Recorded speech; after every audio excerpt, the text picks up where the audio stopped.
my dear respected Muslim brothers and non-Muslim guests,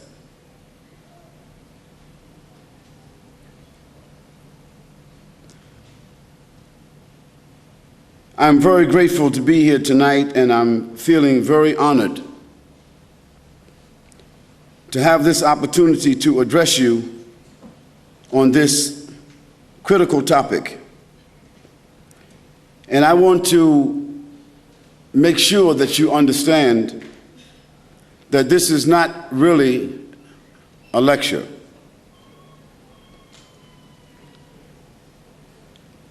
I'm not prepared to lecture on this particular topic as if I have some special credentials to speak about the purpose of life. Actually, it's a sort of advice, an advice even to myself. Because I can see myself sitting where you're sitting. A few years ago, it seems almost like a few days ago, a non-Muslim, in particular a Christian, a human being, the ethnicity or the nationality, it doesn't really matter. But an individual, a person who at that particular time did not know exactly, could not answer for myself, what is the purpose of life?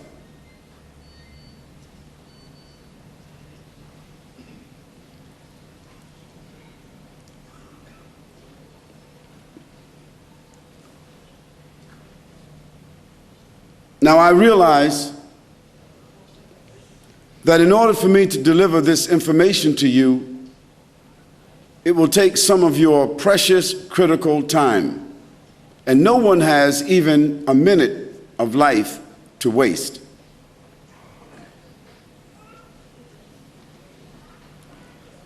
So with that note, I would request you, all of you, to think of what I'm saying to you as information and advice. Now, this information may seem to be somewhat extensive, but when you consider the capacity of the human brain, the amount of information that it can store, the amount of information that it is able to process and decipher, then I don't think that the information that I'm going to share with you tonight will necessarily overburden you. Now, it is my responsibility to address the topic, what is the purpose of our life? And also to ask you the question, what do you know about Islam? I mean, what do you really know about Islam? Not what you read in the newspapers, not what you saw on television that was prepared for you, not the preconditioned information that came from people who had their own prejudices and their own limited views. But what do you really know about Islam? What facts do you really have about Islam and Muslims? Not necessarily even what have you seen in the action of some Muslims whom you may know, for that may not be an accurate reference either.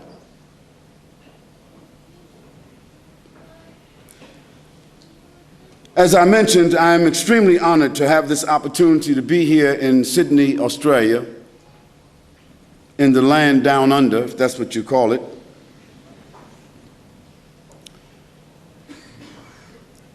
And I would like to begin by saying that all of you have an equal responsibility with myself. And the responsibility that you have is to listen with an open heart and an open mind. Now, in a world filled with prejudice and cultural conditioning, it is extremely hard to find people that are willing to be objective for a moment and put aside their preconditioning and to think for a moment, if you dare, what is the purpose of your life? Now, what I mean by open heart and open mind is very simple. And you can try this when you get home. It's no tricks to it. Turn the glass upside down and see if you can pour yourself a glass of water. You can pour all day. You'll never fill the glass. The mind and the heart are receptacles for information and values. Minimally, you have to listen in order to receive it. And you have to remove for a moment the obstructions.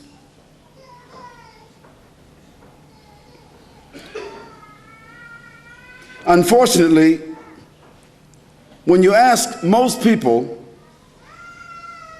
the question, what is the purpose of life? Such an important question, such a critical question. They will not tell you what they have concluded from life experience. They won't tell you what they have obtained through reasoning or logic. They won't tell you what they have from their own self-conviction. Usually, if you ask this question, they'll tell you what someone else said. Or they'll tell you what is commonly presumed by most people. What my father said the purpose of life is, what my mother said the purpose of life is, what the minister of my church said the purpose of life is, what my teacher or my professor in school said what the purpose of life is, what my friend said. If I ask anyone about the purpose of eating, why do we eat? Everyone will say in one way or another, we eat for nutrition. Very simple. If I ask anybody, why do they work? They say, I work because I have to support myself and my family in an honorable way. A simple answer to a simple question. If we ask a series of questions like that, why do we wash? Why do we dress? They will answer all of these questions by saying, this is very simple. This is a common necessity for all human beings. And if you ask this question to 100 people, in 100 different places in the world, you will get just about the same answers. Then I ask you to ask yourself, why is it that when we ask the simple question, what is the purpose of our lives? Why do we get so many different answers? It is because people haven't really thought about it. It's too frightening.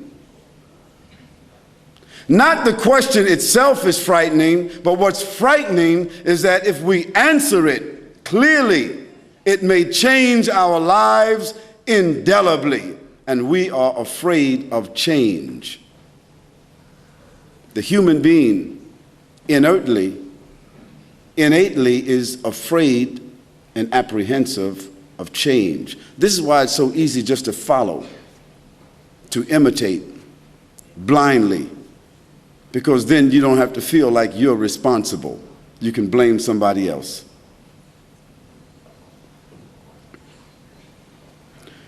Well, think about it tonight. Is our purpose in this world simply to eat and sleep and dress and work and acquire some material things and enjoy ourselves? Well, the hedonists, they will tell you, that is the pleasure seekers, the worldly people who only want to enjoy themselves, who are only concerned about taste and touch and feel and smell and have and possess. Those people who think they have the world in their hands, or that the world is in a cup of brandy, they will tell you that life is only for enjoyment, so enjoy all that you can.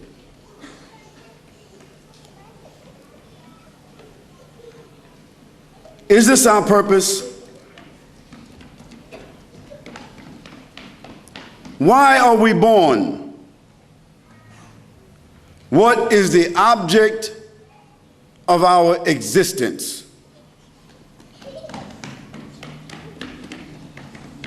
And what is the wisdom behind the creation of man and this tremendous universe?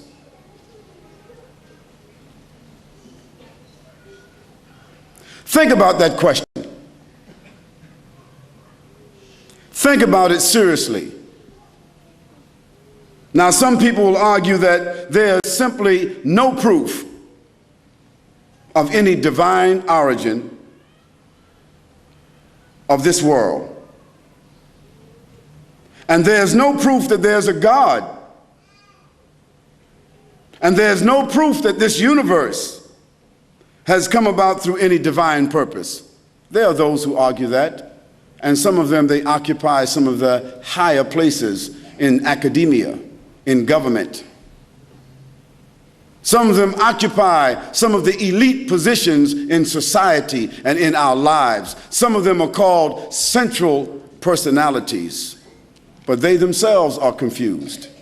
They also have their own frustrations. And I'd like to share a statistic with you. The greatest amount of misery, the greatest amount of suicide, the greatest amount of confusion and disparagement exist among that class of people. So evidently, even they don't have the answers.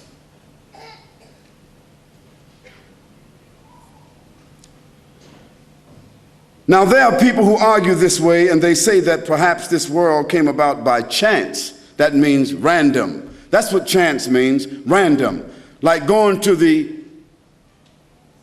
gambling house. You call it here the gaming rooms. They have a nice name for it here.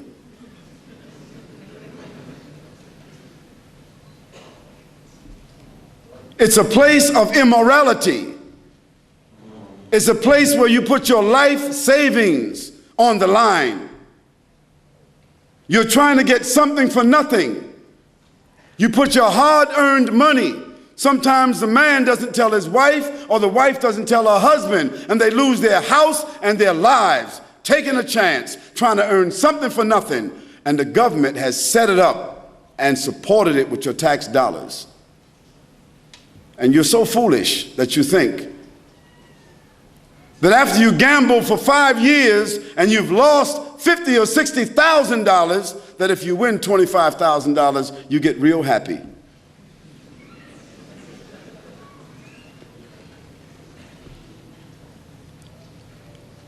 So thinking that this world came about by chance is the same as thinking that when you put money in a slot machine that the numbers come up by chance. They don't. Everybody knows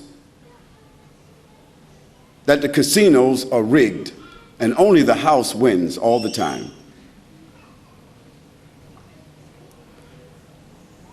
But to think that this world came about in the same way that people gamble, random choice, well, let's put that to a test.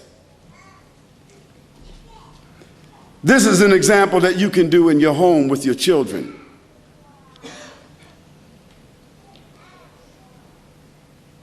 Take 10 marbles, number them 1 to 10,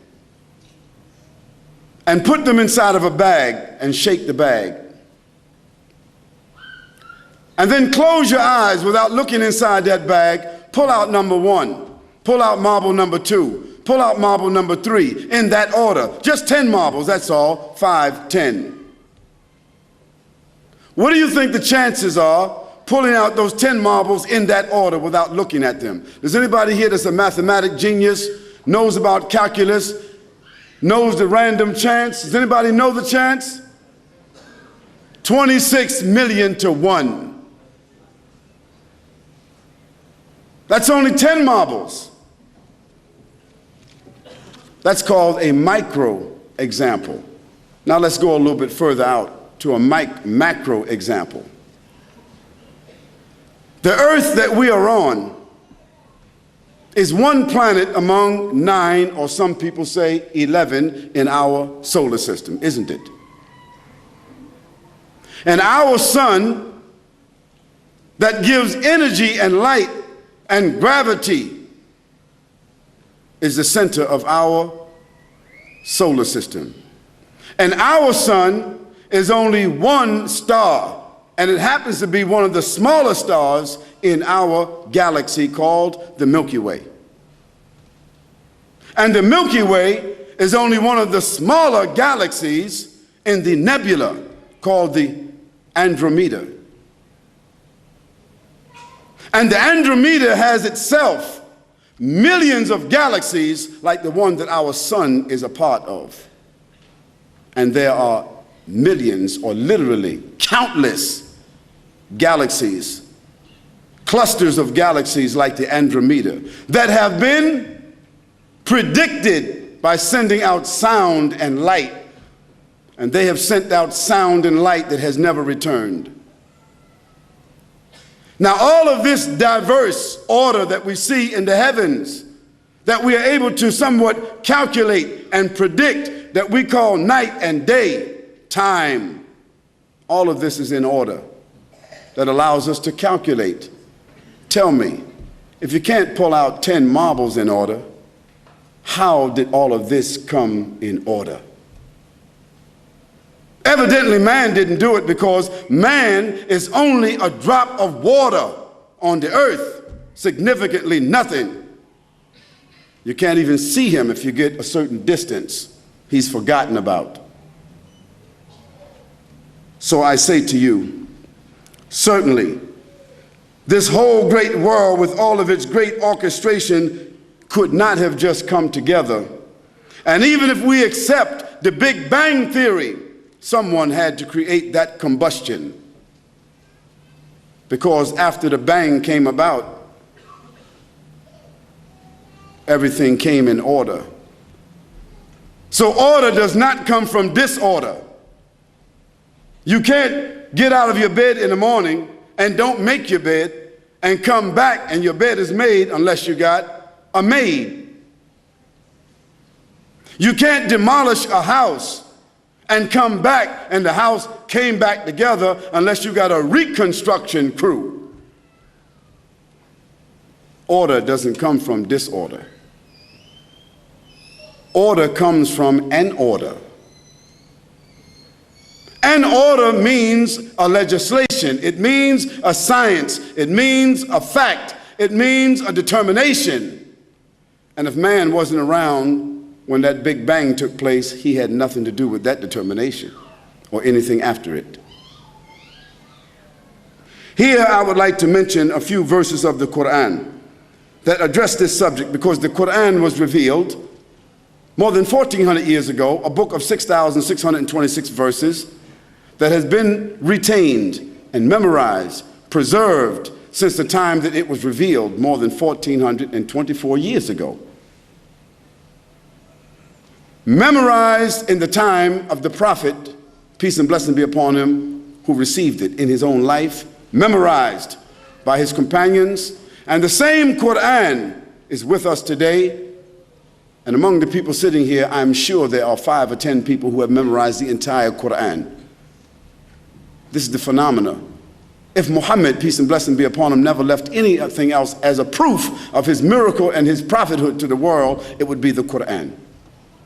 I ask my brother to recite just a few verses and then I'll translate it.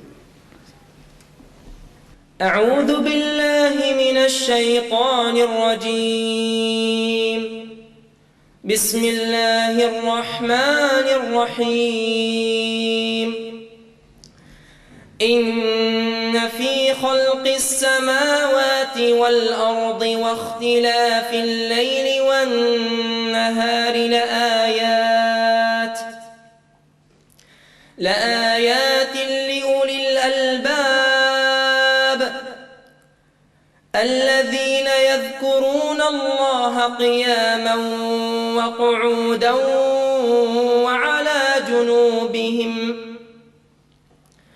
ويتفكرون في خلق السماوات والأرض ربنا ما خلقت هذا باطلا سبحانك فقنا عذاب النار.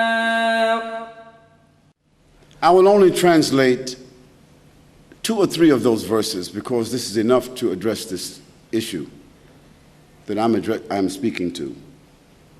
This verse says, إن في خلق السماوات والأرض واختلاف الليل والنهار. The Quran says, verily, in the creation of the heavens and the earth,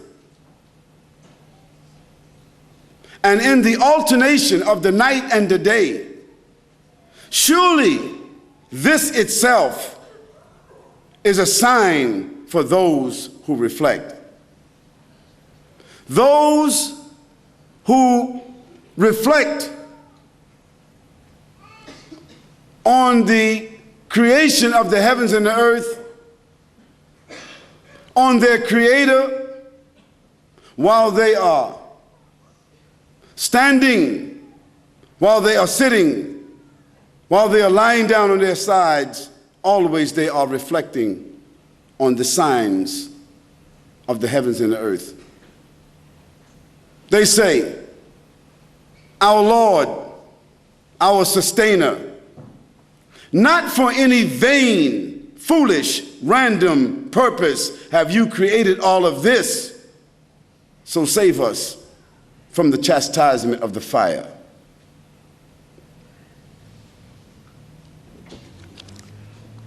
Dear brothers and sisters and guests, this verse of the Quran, these verses, Allah subhanahu wa ta'ala, the creator of the heavens and the earth, God Almighty, has mentioned very clearly to us by first drawing our attention to the creation of ourselves. That's first. The different postures of the human body. And because He's the creator and His throne exists over the heavens and the earth, He comes from His throne down, meaning in terms of knowledge befitting His person. So He first speaks about the creation of the heavens and the earth, something that man cannot construe. Then He says, the alternation of the night and the day, as it appears to us. Then He speaks about the posture of the human being, standing. You know, we're different when we're standing. Our mind is even different. We have a different demeanor when we're standing. Then He says, while they are sitting, and we have a different demeanor when we're sitting. Psychologists will tell you the human being has different postures according to the posture of the body. So when you're standing, you can be arrogant. When you're standing, you can make proclamations. When you're sitting, usually you're receiving, you're listening, you're a little more humble. When you're lying down on your side, either you're sick or you're weak or you're about to sleep. These are the postures of the human psychology. Look how beautiful the verse is. يَتَفَكَّرُونَ فِي خَلْقِ السَّمَاوَاتِ وَالْأَرْضِ.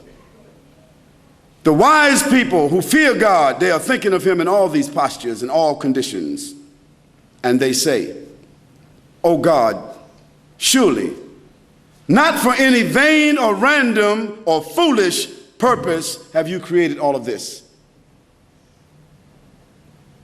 Save me from myself. Save me from my vanity. Save me from my foolishness. Save me from my rebellion. Save me from my disbelief. Save me from the chastisement of the fire.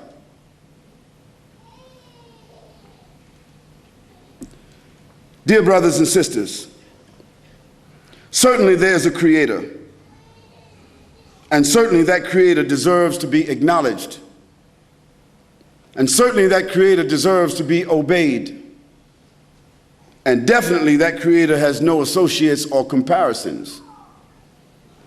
For instance,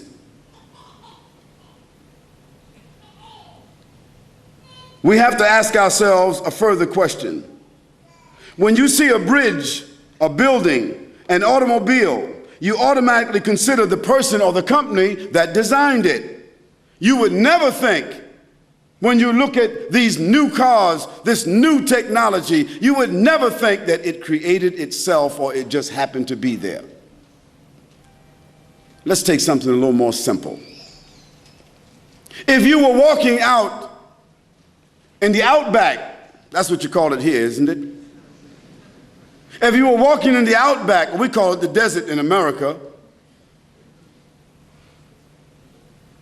and you saw a watch, a very expensive watch, maybe like the watch that I'm wearing here, like not expensive but intricate, a world time, 3 or 4 different alarms on it. If you saw a watch laying down on the ground, would you think to yourself that it was always there? No. You would think someone left it there because you know that it is not part of the natural landscape.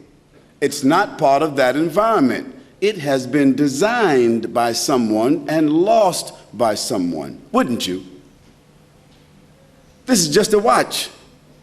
It's not really that intricate. It's not like the human eye. It's not like the sun. It's not like the earth with its different ecosystems. It's not like that. So how could you think that this watch had a designer, but this universe doesn't have a designer? It just came about.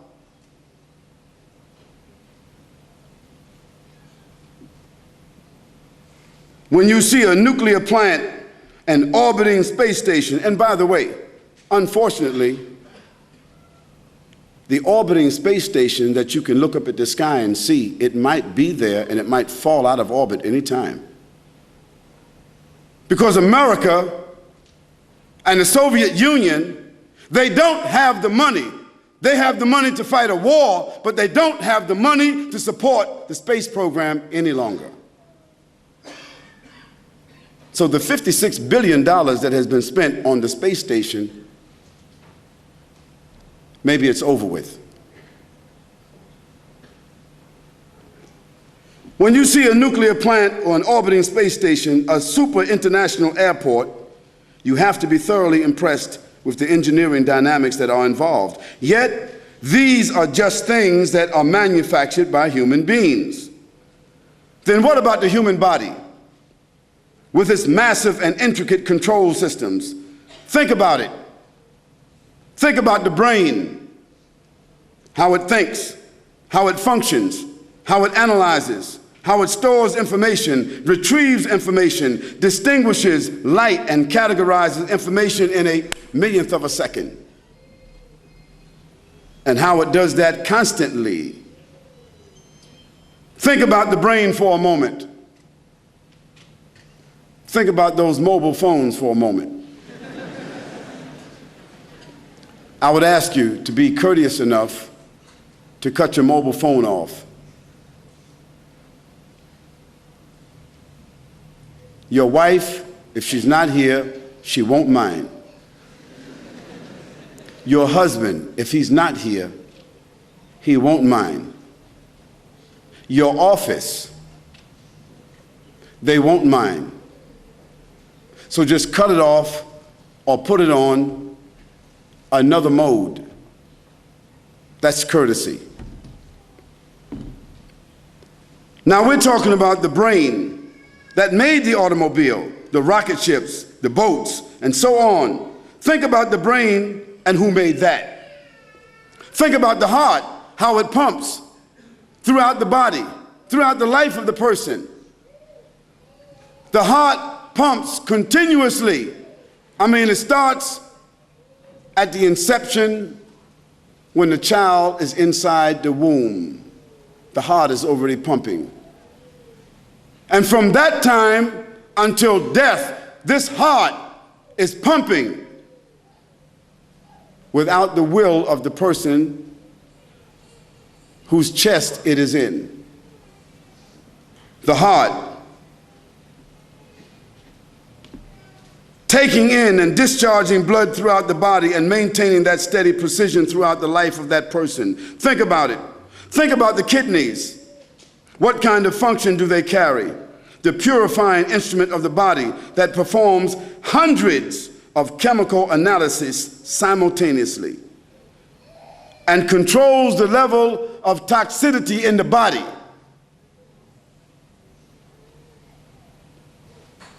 And it does this automatically. Think about your eyes, the human camera that adjusts, focus, interrupts, evaluates, applies color automatically, the natural reception and adjustment to light and distance, automatic. Think about it. Who created that? Who designed the eye? With all the technology, there's no replacement for the human eye. Even they have not been able to create a robot that is able to mimic the blink of the eye. If they made a robot to blink and imitate the blink of the human eye, it would throw the robot out of sync because he couldn't keep the synchronization going like the eye does. Just something simple like that. Who created that? Who mastered that? Who planned that? And who regulates that? Human beings themselves? What's your answer? Of course not. What about this universe? Think about this. The Earth is one planet in our solar system, and our solar system is one of the systems in the Milky Way, the example I gave you previously. Who created that? Who designed that? Who maintains that perpetually until it continues to expand? And according to one scientific theory, what is it? That the universe is expanding as we are living. And one day it will expand until it will implode. Implode means it will explode from the inside, not from the outside, but cave in. Now this is a theory. We don't know, but we do know it is expanding. Yet, for all intents and purposes, it's not affecting the organization that we see. Who designed that? Who controls that? Is it man himself? Of course not. Man just stumbled on the theory yesterday. Certainly there's a creator. And that creator deserves to be acknowledged. And that creator deserves to be obeyed. Because that creator has the only one has the right to legislate and to adjudicate and to be for humans who have the highest intellect to conform to. And definitely that creator has no associates, and that creator has no comparisons. Did all of this synchronization, balance, harmony, variation, design, maintenance, operation, and infinite numeration, did this happen by chance, by random? And also do these things function perpetually and perfectly, also by chance?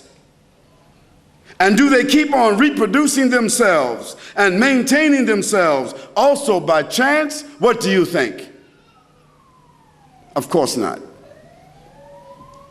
That will be totally illogical and foolish. And we're not illogical and we're not foolish, but maybe we just didn't think about that. At least it would indicate that however that came to be, it is totally outside of the realm of human capability, and we would all agree to that. We should all be in consensus to that. that all of this is outside of the realm of human capability. The being, the almighty power, God, the creator of the universe, the source of energy, the source of power, the source of existence, call him, call it, call the creator what you will, but the principle is the same. It is beyond the capability of human beings themselves. We are subject, we are subordinate, we are not the principle ourselves. The creator of existence has the knowledge to design, to proportion, has created all of this and is responsible for maintaining all of this. That creator is the only one that is deserving of praise and gratitude. If I gave each one of you 100 pounds or $100 for no reason, if before you left here I said, everyone here, just for coming, there's $100 on your way out. Don't forget to pick up your $100, but just leave your name and say thank you to the person who gives you the $100. Would you leave your name? Would you say thank you? Of course you would. No one, you would stand in a queue to leave.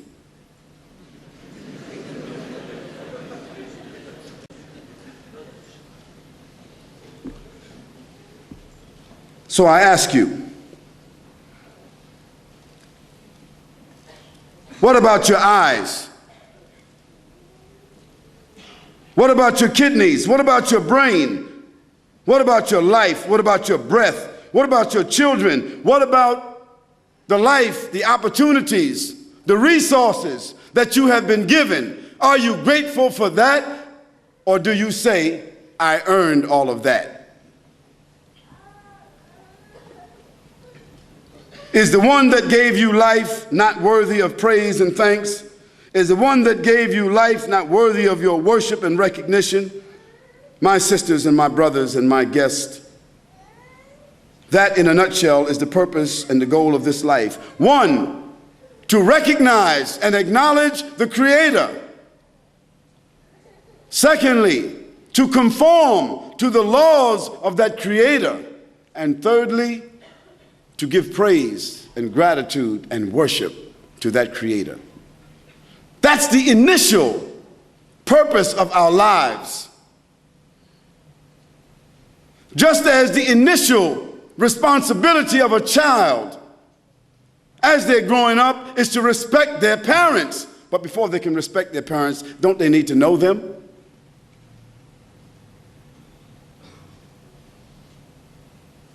You know your parents.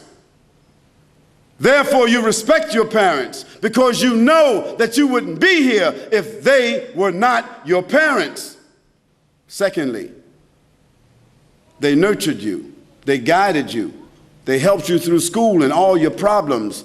And even if you don't fully respect them or listen to them, you have to be psychologically dependent upon them and grateful to them, obligated and indebted to them. So what about the Creator who made your parents and their parents and their parents and their parents and their parents and their parents and the whole world? This whole cosmos that we are experiencing. Is that Creator not worthy of your recognition? Is that Creator not worthy of your respect? Is that Creator not worthy of your praise? Is that Creator not worthy of your worship? It is just as fundamental and even more fundamental than respecting or recognizing your parents. That's the initial, primary, foundation purpose of our lives. To come to recognize, appreciate Almighty God, the Creator, by scientific means, by dialectical means, through mathematical means, through worship, through reflection, any way you are able to come to the grips and come to grips with the fact that you yourself are not your own benefactor, but that you are benefiting from something which was given that you didn't even ask for. I don't think that anyone who considers themselves clever or scientific or analytical would have much argument with this purpose. They may have their own set of rationales, their own justifications, their own ideas, their own theories, but it all boils down to the same thing. Because with all their ideas and all their theories, they seem to be headed in the same place. Because I don't see anybody that has escaped death except Walt Disney.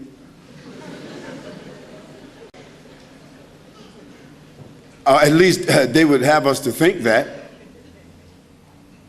Or Steven Spielberg, Hollywood or Charliewood or Bollywood.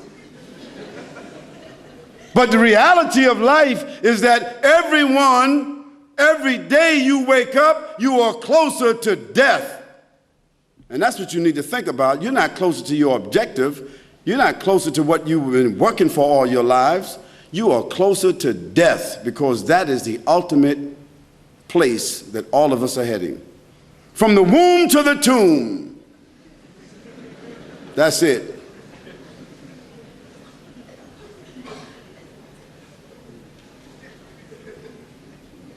And Michael Jackson will have to make another Thriller.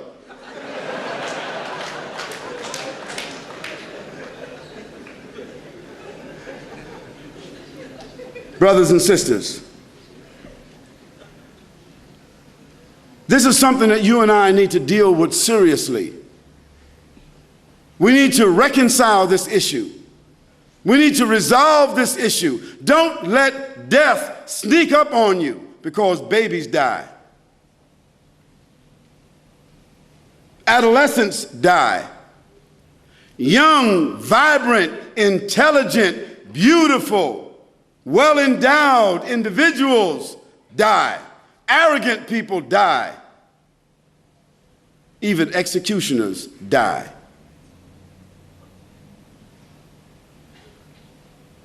And death is a doorway that if the creator of the heavens and the earth had no other power over his creatures who consider themselves to be powerful individuals, independent, if he had no other power, no other sign of his power except death, it would be enough. Because anybody with power, anybody with resources, governments or other than that, if there was something that they would do to buy themselves out of, it would be what? Death. But it's not negotiable. Dear brothers and sisters, let us all witness that there's nothing worthy of worship. That's what we should all bear witness. There's nothing in the heavens or the earth, no principle, no power, no sovereign, not a man nor a group of men, not a society nor a nation, nor a coalition of nations that have any power over life and death or creation, except who? The Creator. Let us all bear witness that there's none to be worshipped except the Creator, none to be acknowledged except the Creator. Let us all bear witness to that. Let us all say that there's none to be worshipped, to be recognized except the Creator. Let's say that.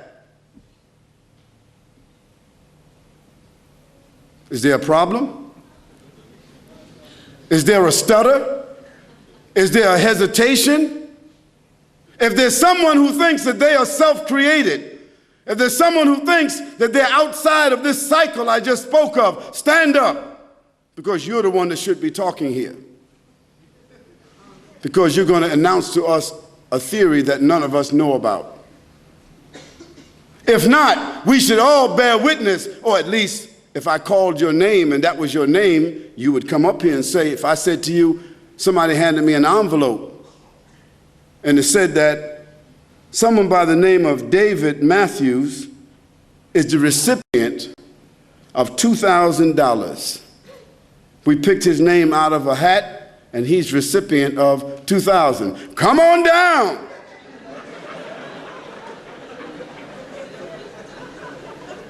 If he was upstairs there, he might have fall out the balcony trying to get down here. You see. So for your own motivation, you have no problem. But for the Creator, you got a problem. Muslims, say La ilaha illallah. That's all it means. It just means that there's none to be recognized. It means none to be worshiped. It means none to be conformed to or obeyed except the Creator. This is what Jesus said.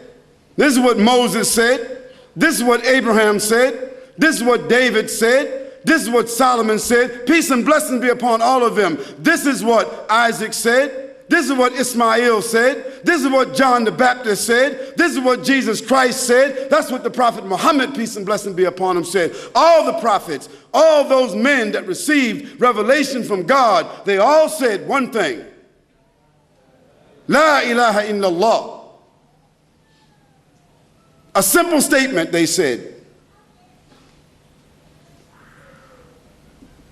Dear friends, dear Muslims, let us now discuss the second half of our topic.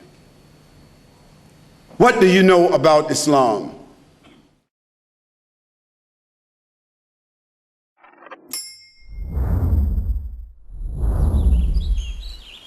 One Islam Productions, an Islamic film studio established in Australia, is dedicated to producing films for all Muslims. Just some of the films by One Islam Productions: children's programs, Islam for Me, We Remember Allah, Storytime, and more. Educational films, Pray as You Have Seen Me Pray, Words, Ramadan, Renewal of Faith. Documentaries. We at One Islam Productions believe that Islam is precious and deserves to be presented in only the highest quality. Visit us at www.oneislam.net for more information. One Islam Productions, a film production company run by Muslims for Muslims.